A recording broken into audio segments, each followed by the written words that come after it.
Ең басты нәрсеңіз сіз еңбек ету керексіз да. Сіз еңбек етіп жүргеннен кейін сізге Алла Тағала өзі көрсетеді сізге қандай дүниені қалап тұрғанын да. Егер де ол қалап тұрғаны көп болса, ол көп келеді сізге. Егер де қалағаны аз болса, ол аз келеді. Оның аз келуінде Алланың сізге махаббаты бар. Неге дейсіз ғой? Сіз иман келтіргеннен кейін өзіңіз ойлаңыз. Сіз иманды құл болғаннан кейін Алла Тағала сізді қимайды мына дүниеге. Сіз ондай адал емессіз Аллаға, ол сізге адал болғандай. Ол қимайды сізді о дүниеге. Егер ол көбірек берсе кішкене, ол біледі сіздің тайып кететініңізді. Сондықтан ол бермейді оны сізге. Ол сізге ақыретке аман есен алып келу керек сізді. Қалайша адал Алла сізді тастап қояды, қалайша? Ал егер сіздің бойыңызда сол берілген байлықты ұстай алатын сипат болса, соған лайықты имани дәрежеңіз болса, онда береді сізге. Сіз зекет бересіз сол арқылы, садақа бересіз, мешіт саласыз, медресе саласыз, тағы да басқа нәрселер істейсіз, қайырымдылық қор ашасыз. Сондықтан сіз Алланың даналығына күмәнді болмаңыз ешқашан. Оның даналығы сіздің бақытыңызды шешу үшін да. Міне сондай сынақтардың кезінде немесе жаңағы қарсы келушілер сахабаларды кеп қинап жатыр. Өткенде Сумайя, мысалы радиаллаху анха, жаңағы бірінші шахид болып Сумайяны өлтірді. Одан кейін Ясирді өлтірді. Ана Аммар, қаншама Билал деген сахабаларды қинап жатыр. Сосын Алла Тағала сабыр етіңдер, Алланың уәдесі хақ, сабыр етіңдер, Алланың уәдесі хақ деген аяттар түскен кезде, бірақ ұзақ созылып баратқан сияқты. Қашан ол уәде келеді деген нәрселер болады. Сол кезде Алла Тағала мүминдерді сынап атады екен. Сол мерзімнің ішіне салып қояды да мүминдерді. Сөйтіп, сол мерзімнің ішінде сізді шыңдағысы келеді. Яғни, сізді сондай ерекше құлға айналдырғысы келеді, егер сіз соған шыдасаңыз. Өздеріңіз жаңағы спортпен айналысып жүргендер білесіздер, біреуді жаңағы жаттықтырып атқан кезіңізде нәтиже шығару үшін қанша уақыт кетеді оған. Сосын ол жаттығуға келген баланың бойында әлсіздігі болады, көңілсіздігі болады, неше түрлі жағдайлары болады, ақшасы жетпей жататын емес, әртүрлі. Оның барлығынан өткізу керек оны. Сосын шығады нәтиже. Ал кім шыдай алмайды, кетіп қалады дегендей мәселе.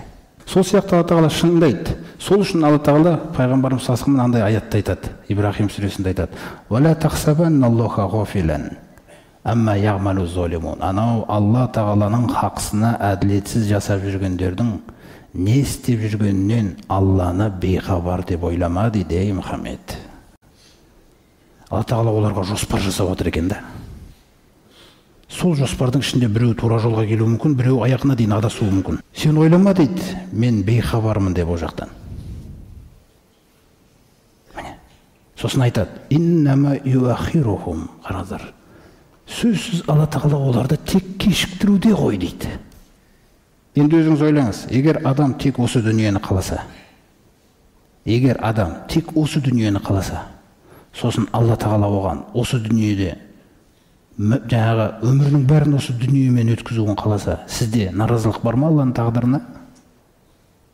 Сізден сұрай ма Алла Тағала? Егер оған соны қаласа осы дүниені, өйткені ақырет жоқ қой, бітті ғой. Мәңгі тозақ тұрған жақта. Сондықтан бізге дүниемен өлшеуді қойыңдар деп жатыр бізге, мұсылмандарға.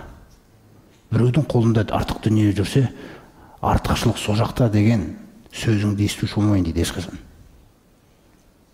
Артықшылық тек тақуалықта. Артықшылық, құрметті жамағат, бағанағы ымды түсінуде Раббыңыздан. Құлым деген кезде Раббым дейтін нәрсе. Міне артықшылық қай жақта. Басқа ешбір жерден таппайсыз ол артықшылықты. Міне, сондықтан осы нәрсені түсіну керек. Пайғамбарымыз салсам, сондықтан Алла Тағала пайғамбарымыз салсам айтады: "Сен ойламай, пайғамбар, Алла Тағала бейхабар деп анау әділетсіздердің бүкіл істері жайлы. Яғни саған қарсы неше түрлі ұйымдастырып отыр" дейді олар. Мынандай нәрсеге дейін айтқан: "Вақот макару макрахум. Ва индаллахи макрухум. Ва ин кана макрухум литазула минхул джибал." Олар дейді, саған қарсы, исламға қарсы, Құранға қарсы сондай жаңағы амал шаралар жасап отыр дейді. Қараңыз, бәрін біліп тұрмын дейді мен оның.